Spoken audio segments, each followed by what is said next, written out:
everyone, Medalver here with another unboxing video. It's been a while since I've made a video and posted it on YouTube, and I'm back. It's been quite a few years and I've had a lot going on, but I'm excited to be back to making videos for you folks out there. So if you notice behind me, it's a bit of a chaotic mess, and that's because I'm in the middle of reworking my garage, which also doubles up as my workshop and my bro cove, so that I can be able to make more content to show you. I love making things, I love fixing stuff, and I really love 3D printing. So this is a special unboxing because it is another 3D printer. Now, unlike the FDM style printer that I have, this is a resin printer. That's what sets this apart from your standard FDM style printers, is that instead of using a filament that it feeds in and melts into the layers of plastic, this uses a photosensitive resin. It's photoreactive.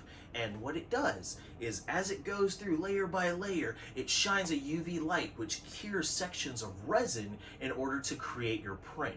So it is a bit of a messier process, and resin by nature is a bit toxic, but not so toxic that it's going to kill you as long as you're handling it correctly. So I purchased this off Amazon from Elegoo. This is the Elegoo Mars 2 Pro. It is a lovely resin printer. It's, let's see, they had the Mars and then the Mars Pro, and so this is the Mars 2 Pro, and now they have the Mars 2. So this has probably the most features of their resin printers, and that's talking their standard size ones, not including the Saturn, which is their larger 3D printer that they have out right now. But for the detail and for the price point, I decided to go with this one. So at the time of recording this video, the price actually dropped down by $10. When I bought this last week, it was $329.99, and today it was $319.99. Can you believe that? Luckily, the nice folks at Amazon were able to give me that refund as a promotional credit. So I purchased this, and it took a while to save up for it. This is not a sponsored video, unfortunately, sad face, but that's all right. I have been excited and looking forward to this, so let's get right to it. What I'm going to need is a handy knife so we can unbox this baby. All right.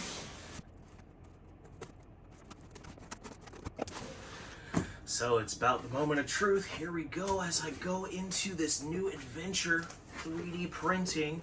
And as you can see, this got some good weight to it, and it's well packaged. So for a fragile item such as this, I have a lot of confidence that it didn't get bumped around and messed up on its way over here. So very excited, very happy about that. Real thick foam. Let's move on to the next bits. So here we've got our user manual, and I'm going to be reading through that in my spare time. Set that over here. We've also got some spare sheets of FEP film. This is the film that goes at the bottom of your resin vat so that your prints, they start to bind to it, and as your plate moves up, it suctions it right off of that. So it's good to have extra of these FEP sheets because the FEP does wear out over time. And I'm glad that they sent me with, looks like about 3 or 4, maybe 5 in there. So, very happy to know that I won't have to spend money on FEP film in the future. And here it is, the next part, the toolkit. I'm going to set this right here for now because I'm sure you all want to see the very special, very beautiful,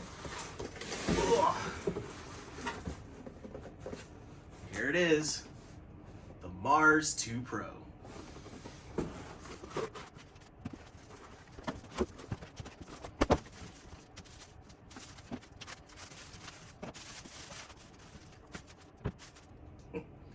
So, if we can pause for a moment, this was a bag that was wrapped from the bottom. You can see the twist tie right here. I didn't have to tear into it with the knife, but, you know, it is what it is. Yep. So simple. Oh well. That's me. Now we really get into the meat and potatoes of this.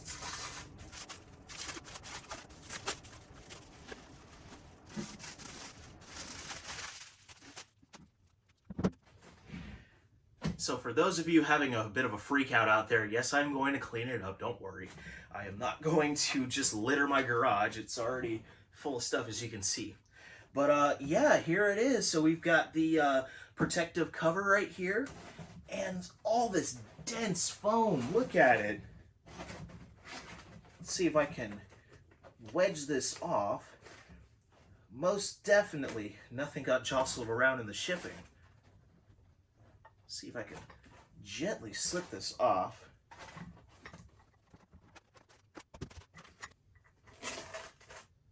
So as you can see here, this is the build plate, and it was not attached to the printer, but looks like it's nice. I like it. Really like it.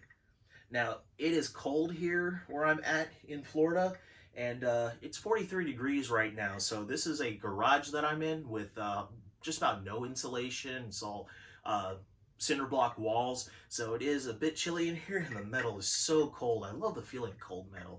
I'm just weird like that.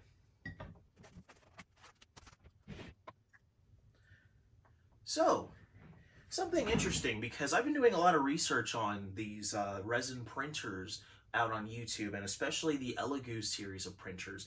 And normally when I see them in these videos, the arm is raised a little bit so you can attach the plate right away and then start the leveling procedure. But the arm, I don't know if you guys can see it, but the base of the arm is all the way down. So I think I'm gonna have to power this baby on in order to raise that arm and then attach the build plate.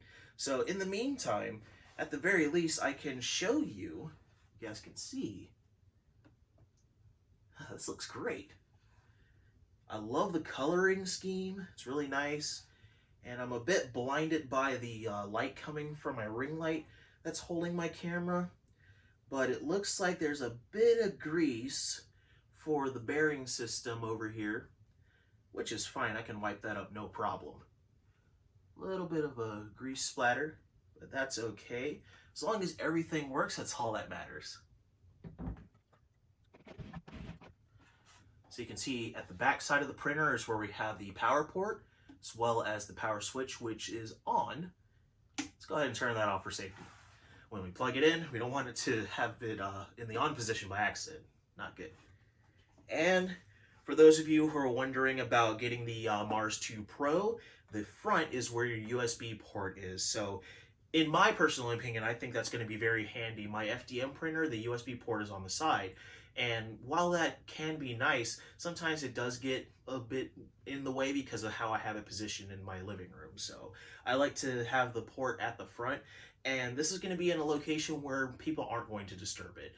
My pets aren't going to mess with it. My kid's not going to mess with it. So I have no problem with it being in the front. And if anything, if I have any kind of concerns about resin dripping in that area, I can always throw something to cover it up with, no problem. So here's what it looks like with the cover on.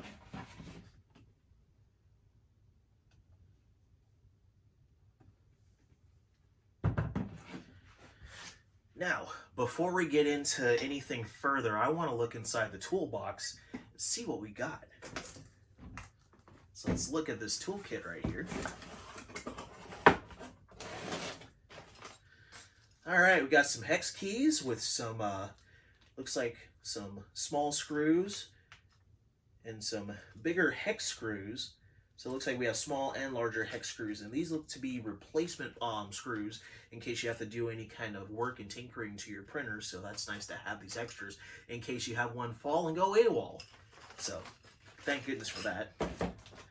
Ah, the old scraper. My FDM printer came with one of these. The only thing I don't like about these type of metal scrapers is that they tend to tarnish and slightly rust a little bit, but I'll take good care of it as much as I can. Ah, here we go.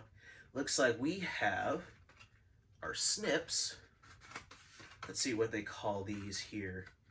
It's the micro shear. So this is a precision hand tool. If I can get it out of the box without tearing the box apart. My goodness. Here we go. So we have some snips for when you're snipping your support structures. Really handy to have. My FDM actually did not come with one of these, so it's really handy to have around, especially when you're taking off your supports. If you're breaking them off and there's a little bit of extra left over, at least with these you'll be able to get as close to the surface as you can and snip it right away. Power supply with cord. A plastic scraper, like that. And this right here is a tool that's supposed to be able to hold the build plate so that it can drip into the vat after you're done printing before you start your post-processing procedures. So I think that's pretty handy. It slots right here. So it angles the plate like so.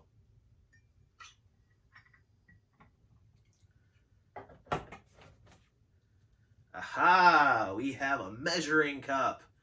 I like this.